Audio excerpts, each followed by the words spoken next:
Okay, in this section, we're actually going to solve for these logs. So remember, it's just asking. So when you look at, like, and here's some notes you can read. So I'm going to jump right into the problems.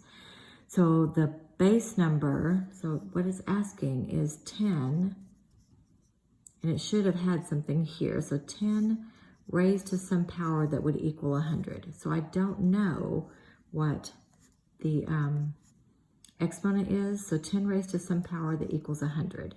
Well, some of you may, just like from off the top of your head, think it's squared. But what you want to do is you want to get these written where the bases are the same. So 100 is the same thing as 10 squared.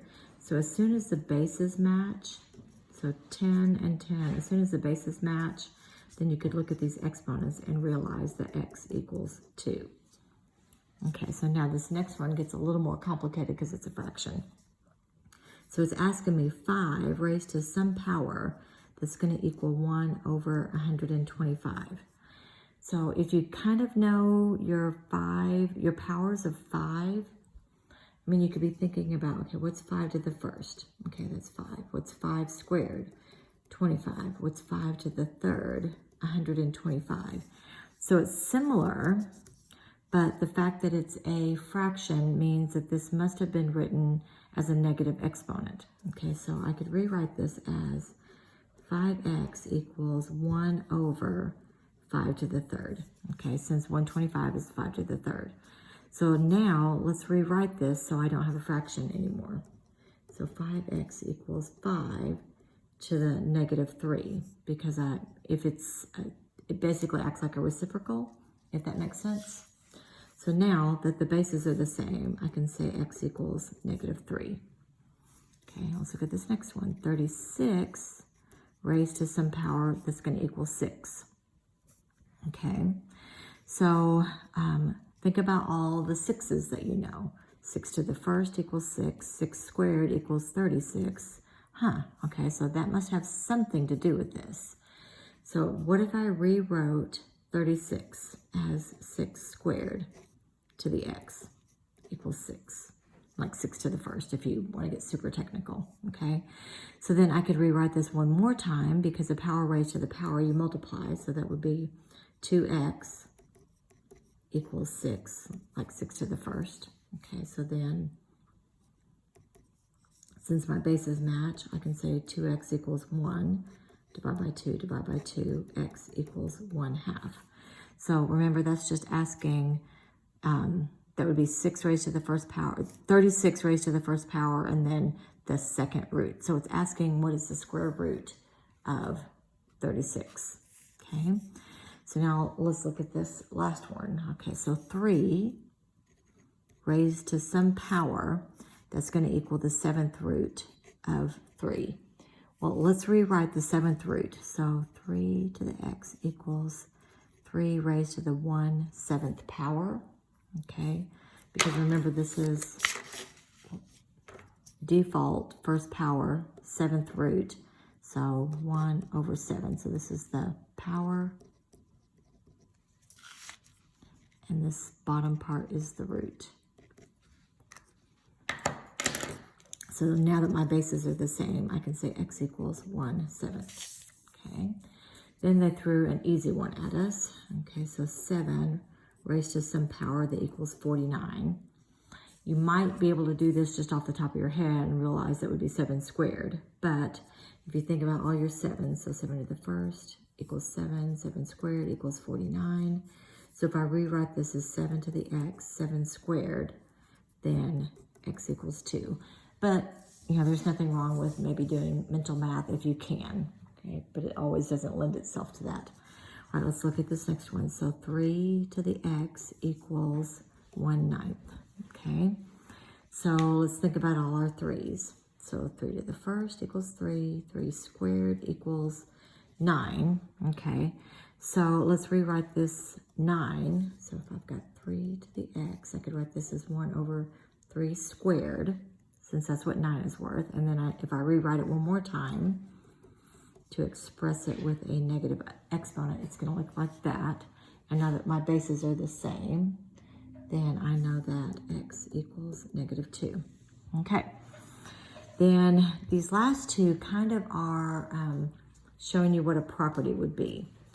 11 raised to the x equals 11. So 11 raised to the x equals 11.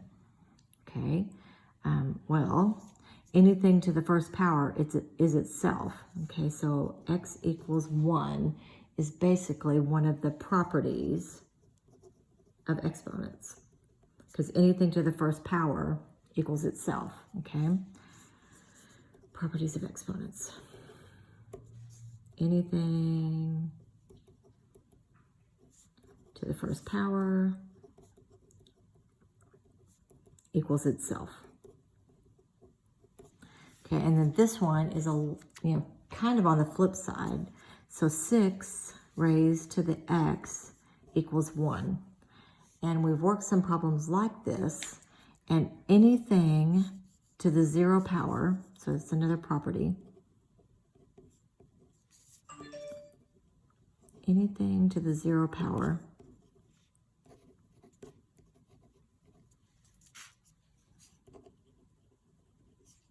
equals 1. So basically I'm saying 6 to the 0 equals 1. All right. So moving on, let's see how many minutes this is. 6. The next page is some of the different types of logs. So in general, you just write y equals log base b of x, because it could be any, base that you want. 1, 2, 3, 4, well, not 1, 2, 3, 4, 5, 6, 7, 8, 9, etc. Okay. But in the default for logs is, if you just see y equals log x, the default is that that's a base 10. Okay, so what it's really saying is y equals log base 10 of x. If nothing is listed, then understand that the default is 10. Natural log looks like this, ln x. And that is, we kind of had a problem that worked out like that. That's log base e of x. So these are used the most often. All right, so now how do we figure out the domain and the range of logs and natural logs?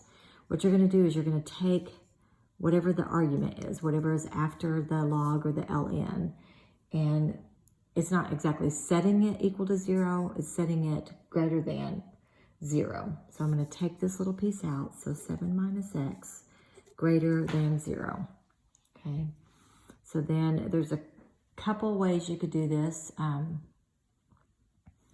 You could add x to both sides, which is what I would do, and then just reverse this order, so x is less than 7. Some people don't like doing that, and they'll do 7 minus x is greater than 0, and they'll subtract 7 off of both sides and get negative x is greater than negative 7, and then multiply through by a negative 1 to change the signs, which is fine. So x is positive 7, but then remember you have to flip the inequality when you multiply through by a negative, which gets us the same answer. I just think mine takes fewer steps. Okay, so then the next one, x plus 1 is greater than 0. So you'd subtract 1 off of both sides. X has got to be greater than 0. Then this one, 3 minus x is greater than 0. I'm going to do it my way because to me it's faster. Okay, because you want your x to come first, you're going to rewrite this as x is less than 3. So when you reverse this whole image, you have to reverse all of it. The x, then not greater than anymore, but less than, and 3. Okay, so those are the domains. So this domain is from negative infinity up to 7. This one is from negative 1 to infinity. This one is from negative infinity to 3, are their domains.